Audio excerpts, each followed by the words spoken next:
श्री स्वामी समर्थ मंडळी, तुम्ही जेवढी जास्त भक्ती करता तेवढे तुम्हाला दुःख त्रास का होतो, काय आहे कारण, ऐकून थक्क व्हाल. तुम्हालाही हा अनुभव आला असेल की तुम्ही जेवढी जास्त भक्ती करता तेवढा तुमच्या घरामध्ये दुःख त्रास आणि कष्ट वाढतच असते. असं का होतं आणि असं जास्तीत जास्त लोकांसोबत होत असतं.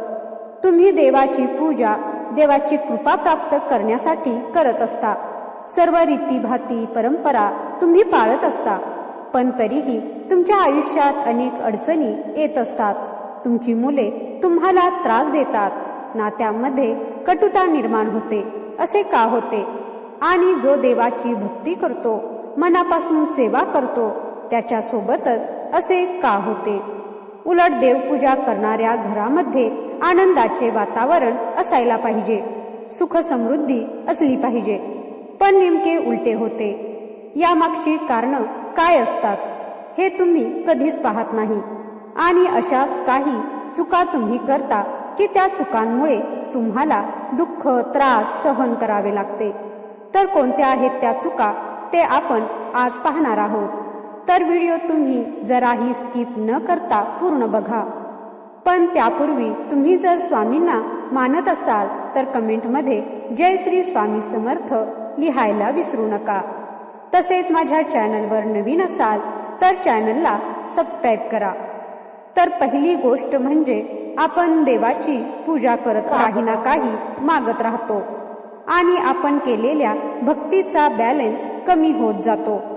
म्हणजेच आपण कमावलेले पुण्य कमी होत जाते आणि मग असं झाल्यामुळे आपली एखादी इच्छा अपूर्णही राहते.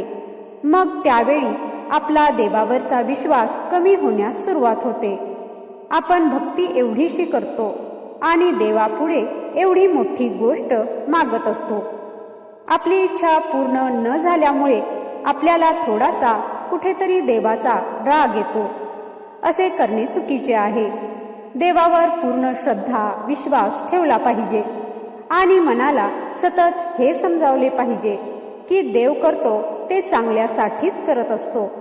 आपला देवावर एवढा विश्वास पाहिजे की देव माझ्यासाठी जे काही करत आहे ते चांगलेच करत आहे. माझी इच्छा पूर्ण झाली नाही तरी सुद्धा देवाने माझ्यासाठी चांगले काहीतरी नक्कीच नियोजित केलेले असेल, असा विचार करावा. दुसरी गोष्ट म्हणजे देवाला आपली परीक्षा बघायची असते. दुःख येणार, अडचणी येणार, अनेक समस्या उद्भवल्या तरीही आपण देवावर किती ठाम विश्वास ठेवतो, त्याच्यावर किती श्रद्धा ठेवतो हे देव बघत असतो. देवाला आपल्याला खूप काही द्यायचं असतं, पण त्यासाठी आपल्यामध्ये किती संयम आहे याची परीक्षा देव घेत असतो. देवालाही आपला उद्धार करायचा असतो, म्हणून देव आपली परीक्षा बघत असतो. या उलट आपण असं केलं पाहिजे की आपल्या अडचणी वाढल्या की आपण देवाची भक्ती अजून वाढवली पाहिजे. म्हणजे मग देव आपली या समस्येतून सुटका नक्की करतो. शेवटी देव आपल्याकडून कर्माचे भोग घेत असतो आणि नंतर आपल्याला सुखाची प्राप्ती होत असते. तिसरे कारण म्हणजे तुम्ही सतत बदलून बदलून देवाची भक्ती करत असता. जसे कधी कधी तुम्ही स्वामींना मानता, कधी भगवान शंकरांची भक्ती करता, कधी गणपतीलाच मानायला लागता, कधी विष्णूची पूजा करता, तसेच कधी इतरांचे ऐकून वेगवेगळे नैवेद्य दाखवता. आपल्या रूढी परंपरा न पाळता इतर करतात म्हणून त्यांच्यासारखे करायला जाता. खूप त्रास दुःख असेल तर तुम्ही ज्योतिषशास्त्राचा आधार घेता. कधी एका पंडिताकडे जाता, कधी दुसऱ्याकडे, आणि ते जे काही सांगतात त्या पद्धतीने तुम्ही पूजा अर्चा किंवा इतर गोष्टी करू लागतात. पण लक्षात घ्या, अशा प्रकारच्या वागण्यामुळे आणि अपूर्ण ज्ञानामुळे अविश्वास निर्माण होत असतो. तर या सर्व गोष्टी करण्यापूर्वी खूप विचारपूर्वक तुम्ही लक्ष ठेवले पाहिजे. ज्यावेळी तुम्ही कोणत्याही एका देवाची भक्ती खूप प्रामाणिकपणे आणि अंतःकरणापासून श्रद्धापूर्वक पूजा करता, त्यावेळी तुम्हाला त्याचे फळ नक्की मिळते.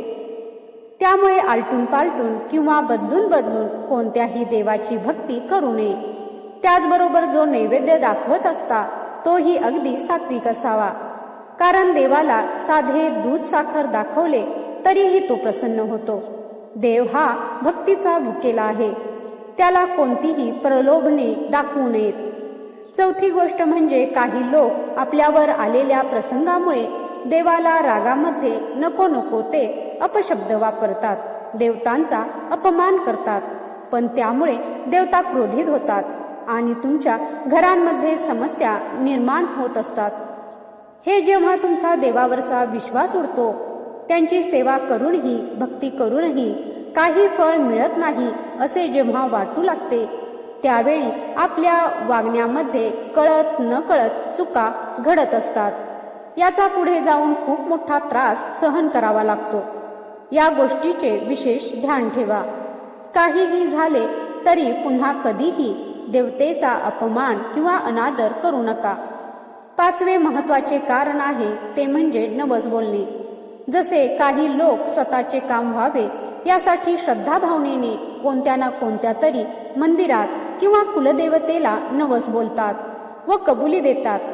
जसे की कोणी आपल्या मुलाच्या लग्नासाठी किंवा आपल्याला मूल व्हावे यासाठी अनेक वेगवेगळ्या कारणांसाठी हा नवस बोलला जातो. आणि मग तो नवस पूर्ण झाल्यानंतर तुम्ही जर नवस पूर्ण नाही केलात किंवा तुम्ही तो नवस विसरून गेलात तर त्याचा त्रास तुम्हाला व्हायलाच सुरुवात होतो, कारण त्या देवतांचे वचन त्या कामाच्या पूर्ततेसाठी तुम्ही बांधील असता. इथे एक गोष्ट लक्षात घ्या की देव म्हणजे जो देतो तो देव हे विधान सत्य आहे, कारण देवता तुम्हाला अनेक वेगवेगळ्या मार्गातून संकेत देत असते, मग ते स्वप्नांच्या माध्यमातून असेल किंवा इतर गोष्टीमधून. पण आपल्याला ते समजत नाही. त्यानंतर देव आपली बुद्धी विचलित करतात, तरीही आपण समजत नाही. तर पुढे अशा प्रकारे अनेक अडचणी आपल्या समोर उभे करतात, जेणेकरून की त्या देवतेच्या शक्तीचे आपणास पुन्हा स्मरण व्हावे आणि आपणास त्याचा विसर पडता कामा नये. तसेच आपल्या पितरांची सेवा, कुलदेवतेची पूजा अर्चना न करणे, त्यांची सेवा न करणे हे अत्यंत महत्वाचे कारण असून आपणास अनेक घरगुती समस्या व अडचणींना सामोरे जावे लागते.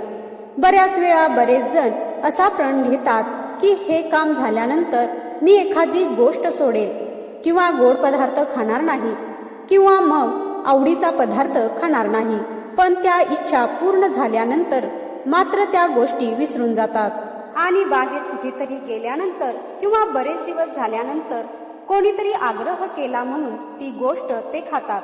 पण तुम्हीही लक्षात ठेवा की आपण देवाला वचन दिलेले असते आणि आपण वचनबद्ध राहणे हे आपले कर्तव्य आहे. तुम्ही असा विचार करू नका की थोडंसं गोड खाल्ल्याने किंवा जो पदार्थ आपण खाणार नाही असे ठरवले आहे तो थोडा खाल्ल्याने काय होईल. पण जसे तुम्ही देवाला गृहीत धरता तसेच देवही या गोष्टी बघत आहे, इतकं लक्षात ठेवा. पुढचे महत्वाचे कारण म्हणजे एकीकडे आपण भक्ती करतो, देवधर्म करतो आणि उपवास करतो, तसेच देवाचे नामस्मरण करतो, तर दुसरीकडे आपण दुसऱ्या लोकांबद्दल जर वाईट चिंतन करत असाल, त्यांचा द्वेष, ईर्ष्या, मत्सर करत असाल, आपले तेवढे चांगले आणि दुसऱ्याचे वाईट व्हावे असा विचार करत असाल, तरी सुद्धा तुम्हाला तुमच्या पूजेचे फळ मिळणार नाही. मग तुम्ही कितीही देवदेव करा, देवाची कृपा तुम्हाला प्राप्त होणार नाही. आणि जर तुम्ही देवाची पूजा एक वेळ नाही केली किंवा रोज जरी केली आणि तुमच्या मनामध्ये दुसऱ्याबद्दल चांगली भावना असेल, स्वतःबरोबरच इतरांचेही चांगले व्हावे अशी इच्छा तुम्ही करत असाल, तर बघा काही दिवसांनी का असेना तुमच्या छोट्या छोट्या इच्छा पूर्ण होत जातील. तुम्ही छोट्या छोट्या गोष्टींमध्ये आनंदी राहायला लागाल. दुसऱ्याच्या प्रगतीला बघून जर तुम्हाला दुःख होत असेल तर तुम्ही कधीही सुखी होणार नाही. त्यापेक्षा स्वतःकडे जे आहे त्यामध्ये आनंदी राहायला शिका, म्हणजे देवही तुम्हाला आनंद देण्यात कमी करणार नाही. पुढील कारण म्हणजे तुमच्या घरात येणारा एखादा व्यक्ती, मग तो तुमचा नातेवाईक असेल किंवा कोणतीही बाहेरील व्यक्ती असेल, जर तुम्ही त्याचा आदर करत नसाल, त्याचा अपमान अनादर करत असाल, तरी सुद्धा तुमच्यावर देवाची कृपा होणार नाही. कारण येणारा प्रत्येक पाहुणा किंवा दारामध्ये येणाऱ्या प्रत्येक व्यक्तीकडे माणुसकीच्या भावनेतून पहा आणि त्या व्यक्तीला किमान पाणी दिल्याशिवाय जाऊ देऊ नका. त्यामुळे त्याच्या मनात तुमच्याविषयी एक चांगली भावना तयार होऊन त्याचा तुमच्यावर सकारात्मक परिणाम होऊन तुम्हाला त्या व्यक्तीचा आशीर्वाद मिळत असतो. जर तुम्ही घरात येणाऱ्या व्यक्तीचा सन्मान करत नसाल आणि तुम्ही कितीही देवदेव केले तरीही, कितीही भक्ती पूजा अर्चना केली तरी तुम्हाला तुमच्या पूजेचे फळ मिळणार नाही. पुढचे सर्वात महत्त्वाचे कारण असे आहे की तुम्ही घरामध्ये जर अस्वच्छता ठेवत असाल तरी सुद्धा तुमच्या घरावर देवाची कृपा होणार नाही. लक्ष्मी तुमच्या घरात प्रवेश करणार नाही. तुमच्या घराच्या बाहेर जर चपलांचे ढीग असतील, घरासमोर स्वच्छता नसेल तर त्यामुळे सुद्धा माता लक्ष्मी घरात प्रवेश करत नाही.